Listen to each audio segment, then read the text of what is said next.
Nagaan Waaqayyoo isiniif haa ta'u. Ergaa Yaaqoob boqonnaa 5 lakkoofsa 13 irratti akkas jedha. Kadhannaan humna guddaa akka qabu nu yaadachiisa. Kadhannaan humna guddaa akka qabu. Kadhannaan hiikuu fi hidhuu akka danda'u. Kadhannaan banuu fi cufuu akka danda'u nutti argisiisa. Kanaaf boqonnaa 5 lakkoofsa 13 kanarratti akkas jedha sagaleen Waaqayyoo, isin keessaa namni rakkinni itti dhufe jira, inni haa kadhatu. Namni gammadu immoo jira, inni immoo faarfannaadhaan galata haa dhiyeessu. Isin keessaa namni rakkinni itti dhufe jira jedha, inni immoo haa kadhatu jedha. Isin keessaa namni gammade immoo jira jedha, inni immoo faarfannaadhaan galata Waaqayyoof haa dhiyeessu jedha. Kan gadde yookaan kan dhiphate, kan rakkate, kan waan biyya lafaatiin qabame, kan hidhaa garaagaraatiin qabame, kan yaaddoo garaagaraatiin qabame, kan gidiraa garaagaraatiin qabame, kan dhiphina garaagaraatiin qabame, isin keessa yoo jiraate inni haa kadhatu. Waaqayyo kadhata isaa hin dhaga'a. Waaqayyo kadhata isaatiin hidhaa irraa cira. Waaqayyo kadhata isaatiin wanjoo irraa cabsa. Waaqayyo kadhata isaatiin isa jijjiira. Kanaaf namni rakkate haa kadhatu. Kan immoo gammadee galata faarfannaadhaan galata Waaqayyoof haa dhiyeessu jedha.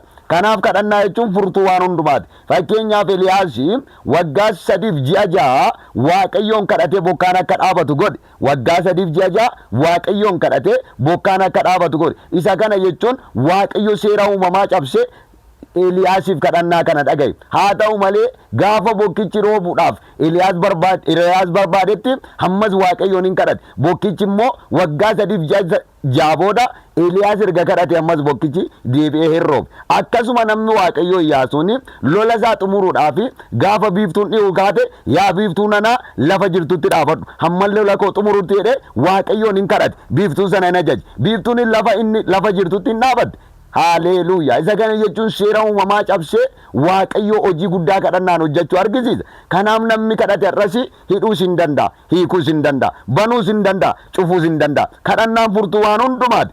Akkasuma Museen garbichi Waaqayyo yeroo kadhatutti Waaqayyo ulfina guddaadhaan isatti mul'ate. Waaqayyo qaamaan itti mul'ate. Namni kadhatu Waaqayyoon faana wal arga. Namni kadhatu ulfina Waaqayyo arga. Namni kadhatu ayyaana Waaqayyo dabalata. Namni kadhatu faarfannaadhaan guutama. Namni kadhatu sagalee gammachuun guutama. Namni kadhatu mul'ata biyyaaf addunyaadhaaf ta'u Waaqayyo irraa fuudha. Kanaaf kadhannaan furtuu waan hundumaati. Hamma yeroo keenya wareetti dabarsinu, hamma yeroo keenya hamiitti dabarsinu, hamma yeroo keenya nama jibbuutti dabarsinu, yoo kadhannaatti dabarsine garuu Waaqayyo waan haaraa godha. Waaqayyo biyyaafuu furmaata nu godha. Waaqayyo addunyaadhaafuu furmaata nu godha. Waaqayyo maatii keenyaafuu furmaata nu godha. Waaqayyo waldaa kiristaanaatiifuu furmaata nu godha. Kanaaf namni kadhatu furtuu waan hundumaatu harka jira. Nama kadhatuuf banamuu danda'a.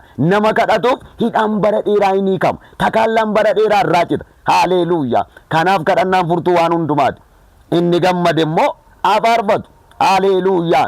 Inni dhukkubsate immoo jaarsolii waldaa kiristaanaa bira dhaqee, jaarsolii waldaa kiristaanaa immoo dibata dibanii haa kadhatanii fi inni hin fayyaa jedha.